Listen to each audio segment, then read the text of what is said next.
Hi, I'm Lloyd from Bumstead Bicycles, and we just received a shipment of a new electric bike that we've decided to carry, and I thought I'd share it with you. You can buy these from their online store, or if you're in the Southern California area, please come by and see me and take one for a test drive. So the model is the Big Sur, and it is, as you can tell, a 4-inch fat tired bike. The company that makes them, and I hope I'm pronouncing it right, is AIMA. It's on there's their logo on the front, and it's spelled AIMA. So if you want to go to their website, you type that in, you can get to that. Really excited about the bike. Start with the basics.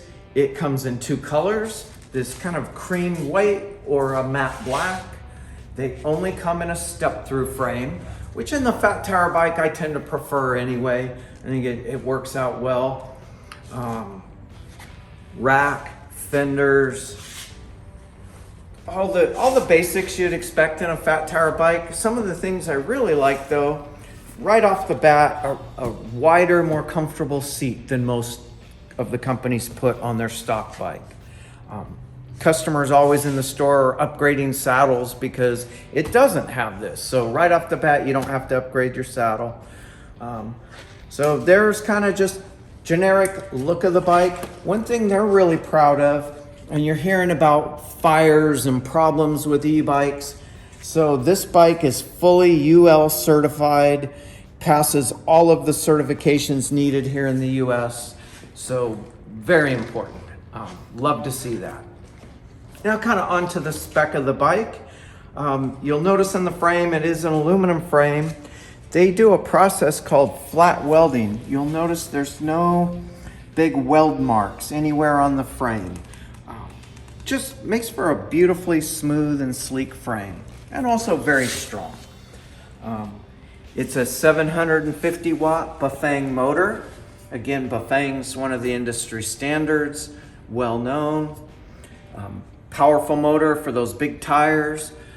Brakes, Tektro hydraulic disc brakes, and they use the larger diameter 203 millimeter rotors.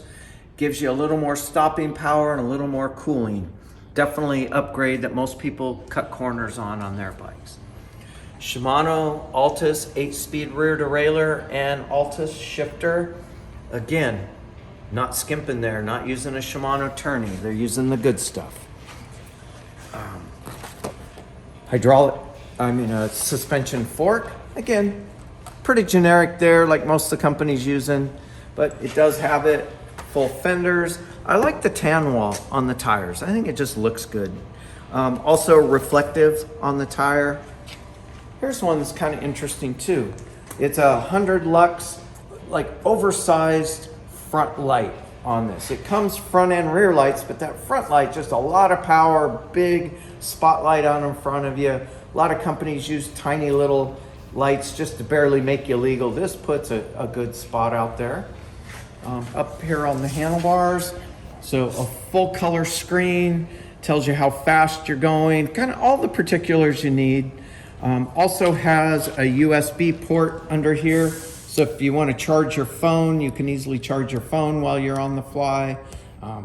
Just a nice little feature to have under there. One of the features, kind of interesting, has a horn. Can't beat that. You know, it's the polite, get out of my way, I'm on an electric bike.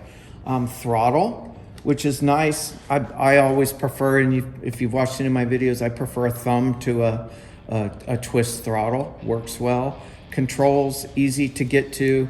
Up and down features, your lights. Has a walk mode, which some people, if you need to walk it up a ramp or something, walk mode works really well. Again, Shimano on the shifter. Again, high quality. Tektro brakes. Every mechanic knows how to work on a Tektro brake. Parts are easy to get. If we come around this side, as a mechanic, always important, there's an access port here to get to the controller and all the wiring. So even though all the wiring goes internal into the frame, which is nice and clean, I've got an easy access port to get to it, helps with cooling, those kind of things, because they didn't just cram it in a tiny little spot. There's a lot of room. Also, some of the companies are doing this, still fairly new. On your crank sensor, they use a torque sensor versus just a traditional crank sensor.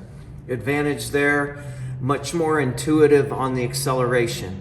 It measures how much force you're applying to the pedal and accelerates accordingly. So if you lightly pedal, acceleration is very slight. You step down hard, acceleration is more powerful. Rear rack, they added a feature here. It's called MIK, which is you can buy bags from Basil and I think one other company that will slide and lock into the rack system. Separate thing, just a little feature that for somebody that wants to be able to click a bag in and off, that is available. You can still bolt to or Velcro bags to there. But again, heavy duty, good weight limits to it, so they didn't skimp even on the rear rack. You do have rear reflector and rear light. Turn on the light so you can see. There we go. Also brake lights. So you hit the brake, somebody's behind you, they know you're gonna be stopping. A lot of good features. Good looking bike, quality components, quality build. I'd highly recommend it, and definitely if you're in our area, please come by, take it for a test ride. All the reviews I'm reading, all my customers that have taken it for a ride, myself even riding here in the shop, in the parking lot, handles well, rides very nice. So thanks for listening. Hit that subscribe and like. It helps us out so we can do more videos. Give me a call or place comments on the videos. I answer all of them. Thanks.